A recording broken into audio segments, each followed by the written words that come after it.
সরকারের অধীনে যে সমস্ত স্কুলগুলো কলকাতা পুরসভার অধীনে পড়ছে বা কলকাতা পুর এলাকার যে সমস্ত স্কুলগুলো রয়েছে সেখানে মিড ডে মিল সরবরাহের দায়িত্ব পেয়েছে ইসকন, এবং ইসকনের কি কি পদ রান্না হয় তার একটা মোটামুটি নমুনা আমার হাতে এই মুহূর্তে রয়েছে। এখানে সাত্বিক আহার, যেমনটা শুভেন্দু অধিকারী রাজ্যের মুখ্যমন্ত্রী বলেছেন পড়ুয়াদের পাতে পড়বে শুদ্ধ আহার, ঠিক সেরকমই শুদ্ধ আহার আমার হাতে রয়েছে। এক থালা এতটা ভারী যে আমি হাতে রাখতে পারছি না, একটু বাধ্য হচ্ছি রাখার জন্য।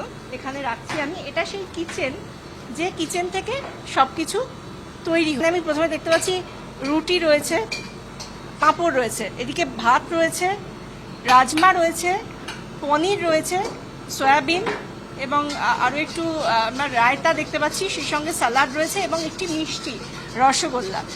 কলকাতা ইসকনের ভাইস প্রেসিডেন্ট রাধারমন দাস আমাদের সঙ্গে রয়েছেন। কলকাতা পুর এলাকার সমস্ত স্কুলগুলোকে মিড ডে মিলের দায়িত্ব আপনাদের লাগছে। সর্বপ্রথম আমরা মাননীয় মুখ্যমন্ত্রী শ্রী শুভেন্দু অধিকারী জিকে অনেক অনেক ধন্যবাদ। যা কলকাতাদের বাচ্চাদেরকে সুস্বাদিষ্ট মিড ডে মিল খাওয়াতে পারবো, এটা আমাদের অনেক আনন্দের বিষয়। আমাদের বাংলার জন্য গর্বের বিষয়।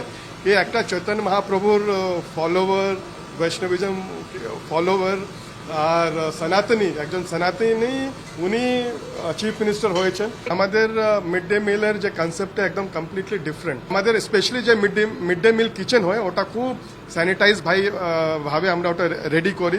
খুব বড়, ওখানে কিছু হাত দিয়ে টাচ হয় না, সব কিছু মেকানাইজ থাকে।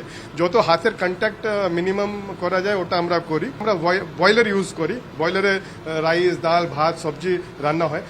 বয়লারে রান্না করলে ও যে পৌষ্টিকতা থাকে ওটা ওখানে থেকে যায়, কিন্তু হ্যাঁ নষ্ট হয় না।